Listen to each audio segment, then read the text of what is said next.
Greetings. Thank you. Good to see you and be with you, Abraham, Esther, and Jerry, in spirit. And I finally got it. What I got was, after getting fired from several medical jobs and blaming the administrators on firing me and calling them bastards and whatever names I used, I finally got it that I wanted to get out of it. I don't even believe. Law of attraction's the bastard. Right.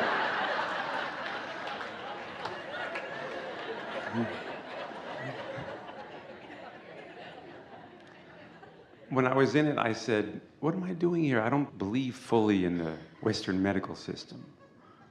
And so they booted me, but not because of saying that, but I was just putting out that energy. So now that I'm creating this new vortex of what I want to feel in my self-employment career, my question is it important to know exactly what I want to do? Is it enough to have the feeling? It has to be. It has to be enough to be where you are. Because where you are is where you are. But as our friend helped us to define earlier, it's all right to poke around in that to see if anything juicy comes out of it.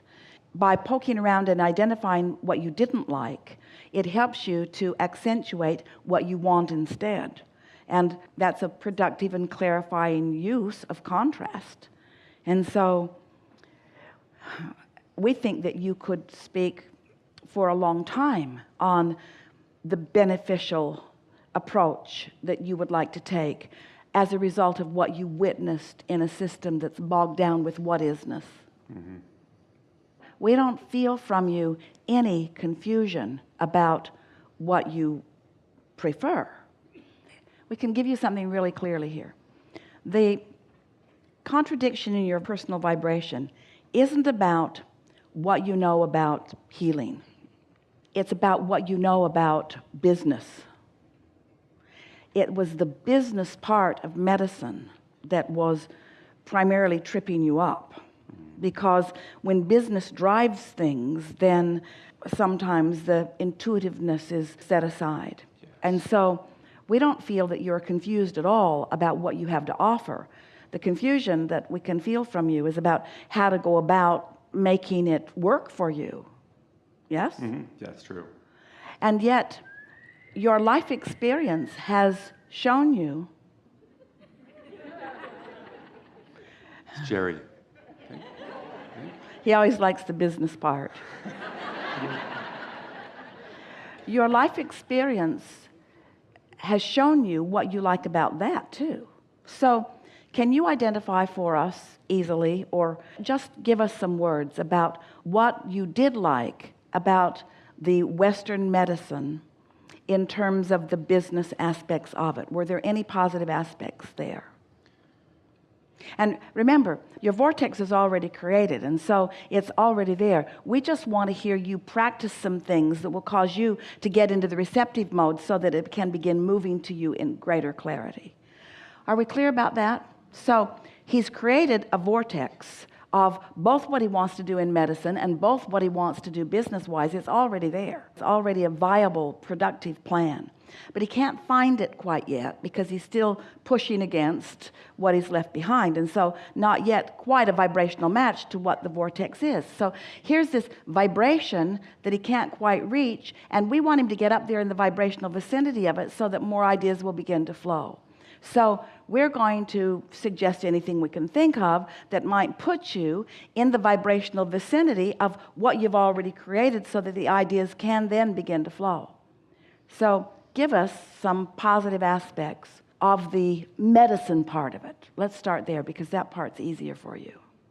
Well, I saw nothing positive about the business aspect of hospitals, so I can't say anything there. All right, that's why we started with the other.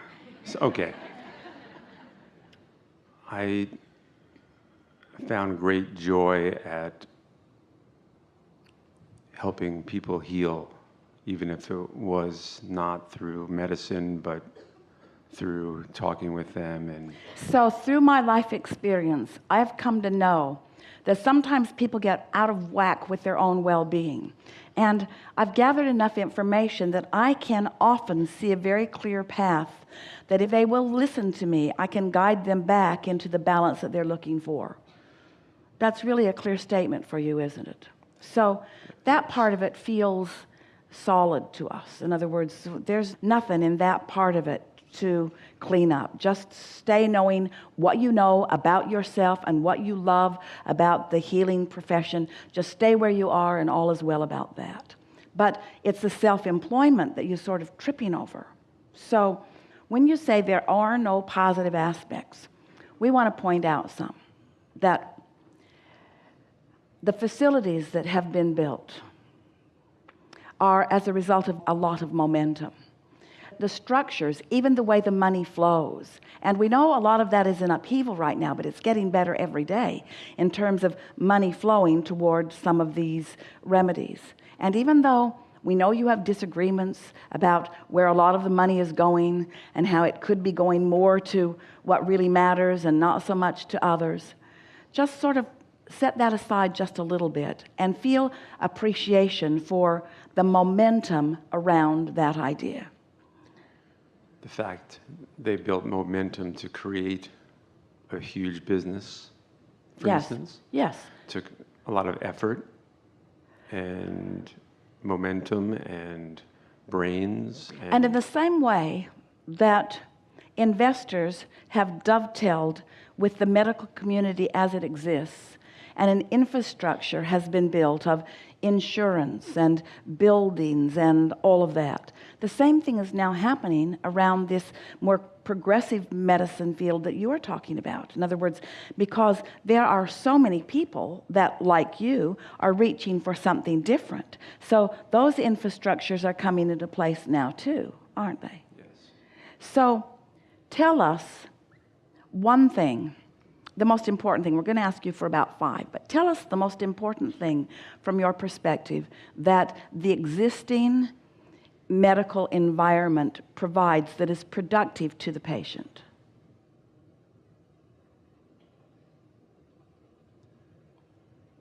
Hard to find, isn't it? It is. It's tough. So tell us something that you would like to provide, a bridge that you would make, something that you are offering.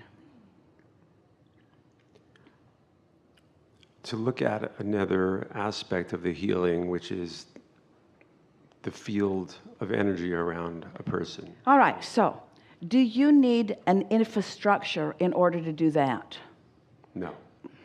And so all of that momentum that they've gathered for the thing that you feel is most important is completely unnecessary. So you can call that, if you want to, we like to, call that all their dog and pony show. But not necessary to accomplishing what you want to accomplish. And so that part's easy, isn't it? So when you are interacting with someone, do you feel that for the most part, for the medicine that you want to do you need a big infrastructure and a big facility backing you up? Or is it just you and what you know and your patient? Basically, it's just me, a device, some software, and that's it. All right, so that part of that financial momentum is irrelevant then too, isn't it? Can you feel what we're doing here? Mm-hmm. We're helping you to realize that everything that you need is in place, and that as you acknowledge that everything that you need is in place, rather than pushing against this big juggernaut of a system which you don't have in place, that all your doubts and worries are going to dissipate, and there'll be this open path that the cooperative components, meaning all those who are seeking what you know, can flow easily to you and you to them.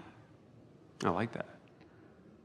Everything's in place. You just don't need to figure it out all at once. And as we've been visiting here, all we've been doing is shifting energy, and not that much even, because you're in a much better place than you're giving yourself credit.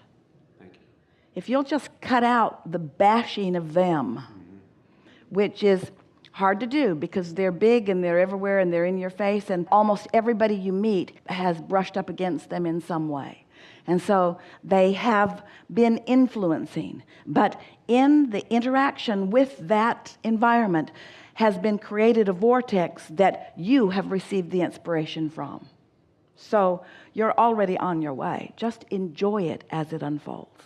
So now we want to give all of you, and especially you, some conversation to help you recognize when you're in the receptive mode, what it feels like to be in the receptive mode. So you're doing something else, not related to building a practice, not related to anything like that. You may be taking a walk.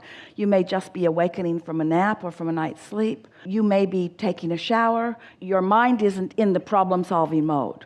And sometimes that's the best mode to be in, isn't it? Not the problem-solving mode, because the problem-solving mode does have a little more resistance in it than is really necessary. So let's say you're not in the problem-solving mode at all, and a thought comes to you.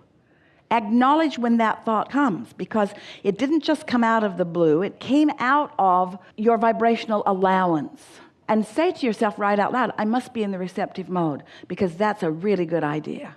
And then just savor the idea that I must be in the receptive mode, and good for me. I got that idea, and there's more ideas like that coming. But even more important than ideas coming, I'm in the receptive mode. Well, the receptive mode means, think about what we were talking about earlier, about your point of attraction and how everything's coming to you based upon what you're broadcasting. So you were broadcasting a signal in this moment that allowed something that you had broadcast earlier to be received. You'd already asked, it's already in your vortex. Now you're in that non-resistant mode, and so the idea comes to you as you acknowledge, oh, I must be in the receptive mode. And then think about what being in the receptive mode means. And then don't try to push the idea. Don't try to make a big decision right now. Don't try to make something happen with it. Just feel satisfaction that you are in this moment doing the only thing that is necessary for you at all. You are in the receptive mode. You're in the receiving of good ideas mode. But here's the piece we really want you to hear. The same way that idea came to you just now, other ideas are coming to you too. And other people are coming to you too. In other words, there is a culmination happening around you. And when those ideas start flowing, that's how you know you're in the receptive mode. So once you get in that receptive mode, the first thing that happens is the first manifestation, and we're going to call a thought a manifestation. The first manifestation that happens is a thought, and on the heels of it instantaneously is an emotion that amplifies or confirms or affirms the frequency of that thought. So receptive mode, boom, thought sounds like a great idea and feels good while you're thinking it. So as you acknowledge that you're in the receptive mode and you don't get in the effort mode, you're in the receptive mode. It's not that I thought of this great idea, it's that I received this great idea. I am the receiver. So as you acknowledge that, that receiving mode is going to continue, and now you're going to receive effort mode. You're in the receptive mode. It's not that I thought of this great idea, it's that I received this great idea. I am the receiver. So as you acknowledge that, that receiving mode is going to continue, and now you're going to receive funding. You're going to receive other people with great ideas.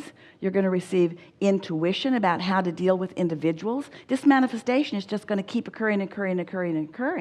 And through it all, the best part is that it feels so good to be in the receptive mode, because the receptive mode is the mode of clarity, not the mode of confusion. It's the mode of security, not the mode of I don't know what I'm going to do. It's the mode of abundance. You see what we're getting at? You can just feel you're on path. Helpful? Beautiful. Yeah. Thank you.